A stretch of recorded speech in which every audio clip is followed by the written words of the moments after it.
Sazvērestības teorija. Daudziem izskan, zina.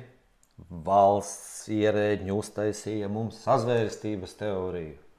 Jā, tās reakcijas tiešām ir zelta vērtas, jo kolīdz tautā pamodās un kolīdz šis likums tika izsludināts un līdz ar to beidzot arī cilvēki sāka lasīt, kas ir pieņemts Saeimā, un arī žurnālisti pamodās un kaut kāds rečeka mēģināja rečekot tos cilvēkus, kuri Facebookā dalījās ar šo informāciju, pēc tam saprat, jā, tā tiešām ir patiesība, jo mēs zvanījām uz Tabu un jautājām, kā tad būs? Viņi saka, pēc likuma? Forši būs.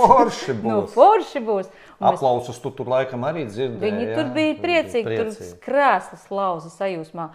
Un mēs prasījām, kā tad jūs domājat, tur, teiksim, jūs varēsiet, nevis jūs, bet CSDD un policija varēs noteikti, braukās pa pagalmiem, tur kaut ko filmēs.